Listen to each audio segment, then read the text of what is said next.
Assalamualaikum warahmatullahi wabarakatuh, sahabat yang beriman, semoga selalu diberi kesehatan dan keselamatan oleh Allah Subhanahu wa Ta'ala.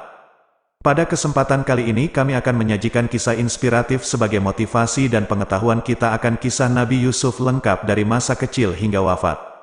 Salah satu surat dalam Al-Quran yang Allah Subhanahu wa Ta'ala turunkan adalah surat Yusuf. Surat ini menceritakan sejumlah kisah Nabi Yusuf alaihi salam dari berbagai peristiwa hidup yang pernah dialaminya.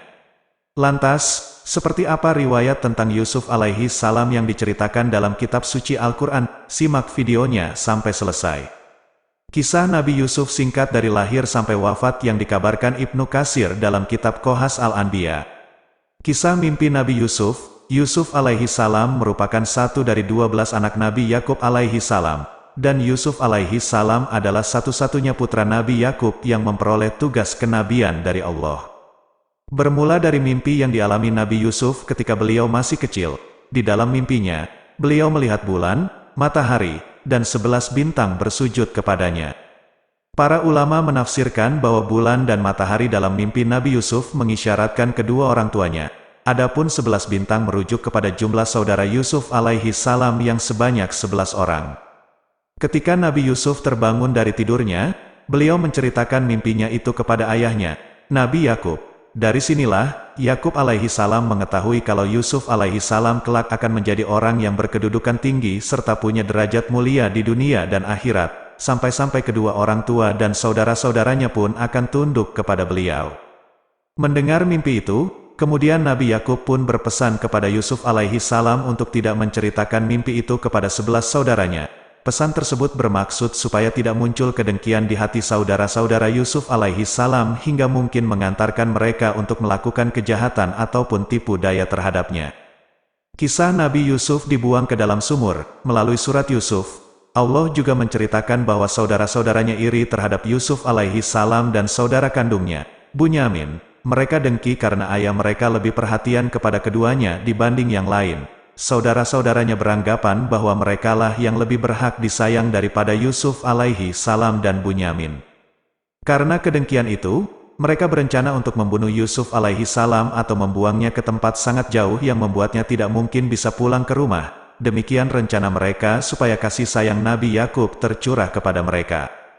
Ketika saudara-saudara Yusuf alaihi salam sedang merencanakan tindakan mereka itu, salah satu dari mereka berkata, "Janganlah kalian membunuh Yusuf, tetapi masukkanlah ia ke dasar sumur supaya ia dipungut oleh beberapa orang musafir." Mendengar pendapat ini, mereka pun setuju.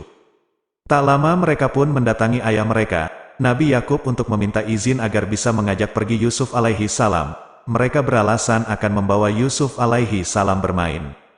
Nabi Yakub sebenarnya ragu untuk mengizinkan Yusuf alaihi salam diajak oleh anak-anaknya itu. Namun mereka terus meyakini Nabi Yakub bahwa mereka akan mengawasi Yusuf alaihi salam dengan sungguh-sungguh, dengan berat hati. Akhirnya Nabi Yakub memberi izin kepada mereka untuk membawa Yusuf alaihi salam pergi. Kala di perjalanan, saudara-saudara Yusuf alaihi salam mulai melancarkan rencana mereka. Mulanya mereka menghina dan mencaci maki Yusuf alaihi salam dengan tindakan dan ucapan. Lalu saat melihat sebuah sumur yang cukup jauh dari rumah mereka, mereka pun memasukkan Yusuf alaihi salam ke dalamnya. Setelah berhasil memasukkannya ke dalam sumur, saudara-saudaranya mengambil baju Yusuf alaihi salam dan melumurinya dengan darah kambing. Kemudian mereka pulang ke rumah dan menemui Nabi Yakub untuk melapor kejadian palsu. Mereka bersedih seraya menangis di hadapan ayah mereka dan menjelaskan bahwa Yusuf alaihi salam dimangsa serigala. Lalu mereka memperlihatkan baju Yusuf alaihi salam telah berlumuran darah sebagai pembuktian kepada ayahnya. Sebenarnya, Nabi Yakub tidak percaya begitu saja terhadap pengakuan anak-anaknya, namun Yakub alaihi salam hanya bisa berpasrah dan menyerahkan segala kepada Allah Subhanahu wa Ta'ala. Kisah Nabi Yusuf diperjualbelikan sebagai budak. Kala saudara-saudaranya telah pergi meninggalkannya, Yusuf alaihi salam duduk di dalam sumur sembari menunggu pertolongan Allah kepadanya. Beberapa lama kemudian datanglah para musafir ke sumur yang ada Yusuf alaihi salam di dalamnya. Musafir ini adalah rombongan pedagang dari Syam yang hendak menuju Mesir. Saat salah satu dari mereka mengambil air dari sumur dengan mengulurkan tali timba ke dalam lalu menariknya kembali ke atas, tiba-tiba Yusuf alaihi salam menggelantungkan diri pada tali timba itu. Musafir penarik tali timba melihat seorang anak yang tertarik bersama timbanya. Lalu ia merasa senang karena bisa menjadikannya sebagai barang dagangan. Mereka hendak menjual Yusuf alaihi salam tepatnya sebagai budak ketika telah sampai di Mesir. Tiba di tempat tujuan, para musafir menjual Yusuf alaihi salam dengan harga murah kepada sepasang suami istri. Ternyata yang membeli Yusuf alaihi salam adalah orang yang terkenal dan terhormat. Dikatakan, ia adalah seorang menteri dengan jabatan tinggi. Suaminya dikenal dengan sebutan Al-Aziz, sementara istrinya dikenal dengan nama Zulaikha. Kisah Nabi Yusuf digoda oleh istri tuannya setelah dibeli oleh sepasang suami istri. Yusuf alaihi salam tinggal di rumah mereka dan menjadi hamba sahaya yang melayani mereka, hingga usianya dewasa dan ketampanannya bersinar. Yusuf alaihi salam tetap melayani tuan pejabat beserta istrinya tersebut. Pada suatu waktu, istri dari tuannya Yusuf alaihi salam merayu dan mengajak Yusuf alaihi salam untuk melakukan perbuatan yang tak pantas. Padahal istri tuannya adalah wanita cantik, kaya, masih muda, dan berkedudukan tinggi. Diceritakan, wanita itu menutup pintu kamar yang di dalamnya hanya ada dirinya dan Yusuf alaihi salam. Ia tertarik dan terus menggoda Yusuf alaihi salam lantaran penampilan dan ketampanannya yang menawan. Dalam kondisi ini, Yusuf alaihi salam memohon perlindungan Allah subhanahu wa ta'ala dan coba menghindar serta pergi dari kamar itu. Yusuf alaihi salam kemudian lari menuju pintu untuk menjauh, dan istri tuannya mengejarnya sambil menarik baju Yusuf alaihi salam dari belakang hingga robek. Di saat yang sama, Al-Aziz yang merupakan tuannya Yusuf alaihi salam tiba-tiba muncul dan memergoki mereka berdua. Istri tuannya kemudian menuduh Yusuf alaihi salam telah menggoda dirinya dan mengaku sebagai korban. Istri tuannya terus membela diri dan menuduh Yusuf alaihi salam. Namun Yusuf alaihi salam berkata dirinya tak melakukan hal demikian. Beliau menjelaskan yang sebenarnya menggoda adalah istri Al-Aziz tersebut. Al-Aziz pun bingung dalam menengahinya. Kemudian ada seorang yang berpendapat, jika baju gamisnya, Yusuf alaihi salam, koyak di depan. Wanita itu benar dan Yusuf termasuk orang-orang yang dusta. Maksudnya, Yusuf alaihi salam yang coba merayu wanita itu lalu wanita itu mendorong Yusuf sehingga baju bagian depannya robek. Orang itu kembali mengatakan, akan tetapi, jika baju gamisnya, Yusuf alaihi salam, koyak di belakang, wanita itulah yang dusta dan Yusuf termasuk orang-orang yang benar. Maksudnya, Yusuf alaihi salam berusaha melarikan diri dari godaan wanita itu. Karenanya, wanita itu mengejar dan menarik baju Yusuf alaihi salam dari belakang hingga sobek. Mendengar demikian, tuannya kemudian melihat bahwa baju belakang Yusuf alaihi salam yang robek. Kemudian Al-Aziz menegur istrinya, dan berkata kepada Yusuf alaihi salam untuk tidak menceritakan peristiwa tersebut kepada siapapun. Kisah Nabi Yusuf dimasukkan ke dalam penjara. Setelah kejadian itu, istri tuannya yakni Zulaikha memanggil teman-temannya ke rumahnya. Ia ingin menunjukkan ketampanan Yusuf alaihi salam yang membuatnya tertarik dan ingin menggoda. Melihat para serupawan Yusuf alaihi salam, teman-teman Zulaikha pun ternganga hingga tak sadar membuat mereka mengiris jari-jari tangannya sendiri.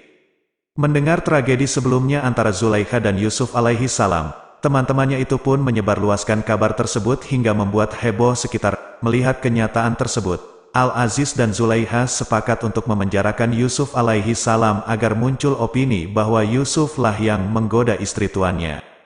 Lalu masuklah Yusuf alaihi salam ke dalam penjara. Di sana beliau hanya bisa bersabar dan memohon pertolongan Allah subhanahu wa ta'ala. Para ulama berbeda pendapat terkait jangka waktu di penjaranya Yusuf alaihi salam. Ada yang mengatakan 3, 7, bahkan 10 tahun. Di dalam penjara, Yusuf alaihi salam bertemu dengan dua orang mantan pelayan raja. Keduanya kagum dengan kecerdasan ucapan dan perbuatan yang dimiliki Yusuf alaihi salam. Ketika kedua orang itu bermimpi, mereka meminta Yusuf alaihi salam untuk menakwilkan mimpi mereka. Mereka takjub akan tafsiran mimpi yang ditakwilkan Yusuf alaihi salam. Padahal Yusuf alaihi salam sendiri mengatakan bahwa kemampuannya itu berasal dari Allah subhanahu wa ta'ala, Tuhan yang ia imani. Yusuf alaihi salam pun dikenal sebagai orang yang ahli dalam menafsirkan mimpi. Sudah sekian lama Yusuf alaihi salam beserta temannya berada di dalam penjara. Kemudian salah satu temannya itu diketahui akan terbebas dari hukuman penjara. Lalu Yusuf alaihi salam berkata kepada temannya yang selamat untuk menceritakan tentang dirinya kepada tuannya itu, alias raja. Menceritakan tentang dirinya di sini, maksudnya memberitahu raja akan keahlian takwil mimpi yang dimiliki Yusuf alaihi salam. Setelah keluar dari penjara, temannya Yusuf alaihi salam yang kembali menjadi pelayan raja itu lupa akan pesan yang diberi Yusuf alaihi salam untuk menceritakan tentang dirinya. Kisah Nabi Yusuf menafsirkan mimpi sang raja. Suatu ketika Raja Mesir kala itu bermimpi dalam tidurnya, dan mimpinya itu membuat ia cemas. Raja itu bermimpi seakan-akan ia berada di tepi sungai. Lalu dari dalam sungai muncul 7 sapi betina dengan tubuh gemuk. Ketujuh sapi betina itu merasa senang berada di padang rumput yang subur. Setelah muncul 7 sapi gemuk, dalam mimpi Raja muncul kembali 7 sapi bertubuh lemah dan kurus. Anehnya, ketujuh sapi yang bertubuh kurus itu ikut bersenang-senang dengan 7 sapi betina bertubuh gemuk. Kemudian sapi-sapi bertubuh lemah memakan 7 sapi betina yang gemuk. Dengan mimpi tersebut, kemudian Raja Mesir terbangun dari tidurnya dalam keadaan terkejut. Lalu ia tertidur lagi, dan mendapatkan mimpi aneh lagi yang berbeda. Mimpi-mimpi yang Raja dapati itu membuatnya khawatir dan cemas. Raja pun menceritakan mimpi yang diperolehnya itu kepada para pembesar kerajaan dan kaumnya. Tapi tak ada satupun dari mereka yang bisa menakwilkan mimpi sang raja. Dalam situasi tersebut, pelayan raja yang pernah dipenjara bersama Yusuf alaihi salam mengingat bahwa Yusuf alaihi salam mahir dan pandai menafsirkan mimpi. Kemudian ia berkata kepada sang raja dan kaumnya, "Aku akan memberitakan kepada kalian tentang orang yang pandai menakwilkan mimpi itu, maka utuslah aku kepadanya." Raja pun membolehkan dan mengutus si pelayan untuk menemui Yusuf alaihi salam di penjara. Setelah itu, Yusuf alaihi salam pun dibawa menemui Raja Mesir lalu menceritakan mimpinya tentang 7 sapi gemuk dan 7 sapi lemah kepada Yusuf alaihi salam. Di hadapan Raja, Yusuf alaihi salam pun menakwilkan bahwa akan datang musim subur dan makmur selama 7 tahun. Setelah itu, datanglah musim paceklik yang penuh kesulitan selama 7 tahun pula. Selain menafsirkan mimpi Raja, Yusuf alaihi salam juga memberikan solusi terbaik bagi mereka untuk mengatasi krisis yang akan terjadi. Beliau memberikan gambaran jelas kepada mereka tentang kondisi yang terjadi ketika datang tahun-tahun dipenuhi dengan kemakmuran dan tahun-tahun yang diwarnai kekeringan atau paceklik. Setelah mendengar kepandaian dan kecermatan Yusuf alaihi salam dalam menakwilkan mimpi dan memberi solusi, Raja Mesir menawarkan Yusuf alaihi salam untuk terlepas dari berbagai tuduhan yang disandarkan kepadanya dan yang membuatnya dimasukkan penjara. Namun Yusuf alaihi salam menolak, dan meminta Raja untuk mengkonfirmasi kebenaran dari tuduhan tersebut lebih dahulu kepada tuan dan istri tuannya yang terdahulu, yakni Al-Aziz dan Zulaikha. Setelah Raja mengkonfirmasi kepada mereka, didapati bahwa tuduhan tersebut adalah palsu dan Yusuf alaihi salam tidaklah bersalah. Yusuf alaihi salam tidak pernah menggoda maupun merayu Zulaikha, melainkan beliau adalah orang yang baik lagi terpuji.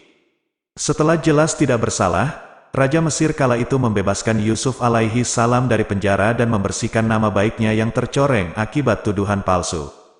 Kisah Nabi Yusuf memperoleh kedudukan tinggi.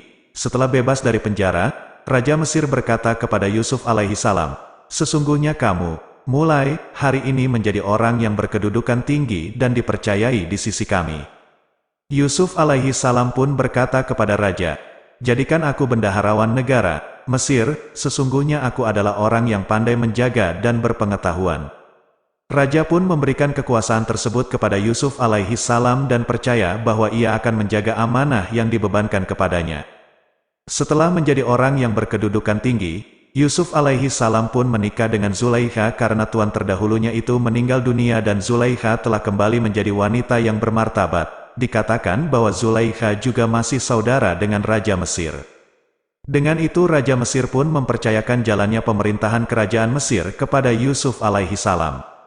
Sudah beberapa lama Yusuf alaihi salam memerintah dan kala Mesir dilanda paceklik, 10 saudara Yusuf alaihi salam yang dahulu membuangnya ke dalam sumur datang ke istana untuk menukar bahan makanan. Saudara-saudaranya tidak mengenali Yusuf alaihi salam yang telah menjadi penguasa Mesir tersebut karena telah terpisah puluhan tahun. Namun ketika mereka memasuki istana, Yusuf alaihi salam mengenali mereka. Mereka menjelaskan maksud kedatangan mereka yakni untuk menukar bahan makanan kepada Yusuf alaihi salam karena terjadi musim paceklik. Mereka juga menerangkan keadaan keluarga hingga jumlah anggota keluarga mereka. Yusuf alaihi salam pun memberikan bahan makanan kepada mereka. Tapi Yusuf alaihi salam menyadari bahwa saudara kandungnya, Bunyamin tidak datang bersama mereka. Kemudian Yusuf alaihi salam meminta mereka untuk kembali ke istana dengan membawa satu saudaranya yang tidak ikut kala itu. Kisah Nabi Yusuf bertemu kembali dengan keluarganya. Kembalilah saudara-saudara Yusuf alaihi salam ke kampung halaman, dan menceritakan kepada ayah mereka yaitu Nabi Yakub bahwa penguasa Mesir ingin bertemu dengan saudara mereka, Bunyamin. Mereka juga menyadari bahwa penguasa Mesir tersebut memberi jatah makanan kepada mereka dan bukan barter bahan makanan yang telah mereka tawarkan, sehingga mereka berkata kepada Nabi Yakub untuk mengizinkan Bunyamin ikut ke istana kerajaan supaya bisa mendapatkan jatah makanan lagi. Dengan segala penjelasan dan janji teguh yang dibuat anak-anak Nabi Yakub terhadapnya, kemudian Yakub alaihi salam mengizinkan anak-anaknya untuk membawa Bunyamin kepada penguasa Mesir kala itu, yakni Yusuf alaihi salam. Dibawalah Bunyamin untuk bertemu Yusuf alaihi salam. Saudara-saudaranya yang lain pun membawa barang-barang yang akan ditukar dengan bahan makanan. Setelah mereka sampai di istana untuk berdiskusi terkait penukaran barang, Yusuf alaihi salam bertemu dengan Bunyamin lalu ia mengungkapkan identitas aslinya. Penguasa Mesir tiba-tiba mengungkapkan bahwa dirinya adalah Yusuf alaihi salam. Saudara-saudara Yusuf alaihi salam keheranan, tapi Yusuf alaihi salam menegaskan, "Akulah Yusuf, dan ini saudaraku, Bunyamin." Setelah mengetahui bahwa penguasa Mesir adalah Yusuf alaihi salam, lalu Yusuf alaihi salam memerintahkan kepada saudara-saudaranya untuk membawa baju yang ia kala itu beliau pakai kepada ayahnya, Nabi Yakub. Yusuf alaihi salam pun juga memerintah agar sang ayah, Nabi Yakub beserta keluarganya yang lain untuk dibawa ke Mesir supaya bisa bertemu dengannya. Demikian Nabi Yakub bersama keluarganya datang ke Mesir untuk menemui dan berkumpul kembali dengan Yusuf alaihi salam setelah puluhan tahun terpisah. Ada ulama yang mengatakan bahwa Yusuf alaihi salam dan Nabi Yakub terpisah selama 35 tahun. Ada juga yang menyebut 83 tahun. Kisah wafatnya Nabi Yusuf setelah Yusuf alaihi salam menyadari bahwa nikmat yang diberikan Allah subhanahu wa ta'ala kepadanya telah sempurna, yakni menjadi nabi. Dengan dirinya yang telah berkumpul lagi dengan keluarganya, serta menjadi penguasa Mesir, beliau juga sadar bahwa kehidupannya di dunia adalah fana. Maka dari itu, Yusuf alaihi salam memohon kepada Allah subhanahu wa ta'ala agar diwafatkan dalam keadaan memeluk Islam dan berharap kelak dipertemukan dengan hamba-hambanya yang soleh. Sebelum Yusuf alaihi salam wafat, Allah terlebih dahulu mewafatkan Nabi Yakub. Dijelaskan bahwa Nabi Yakub menetap di Mesir bersama Yusuf alaihi salam selama 17 tahun. Sebelum wafat, Nabi Yakub berwasiat kepada Yusuf agar mengebumikannya di wilayah Syam di sisi makam kakek dan ayahnya, yaitu Ibrahim dan Ishak. Demikian Nabi Yakub pun wafat pada usia sekitar 140 tahun. Beberapa tahun setelah kepergian ayahnya, Yusuf alaihi salam juga dipanggil Allah subhanahu wa ta'ala ke hadapannya. Beliau wafat dan juga dikebumikan di tempat pemakaman orang tuanya.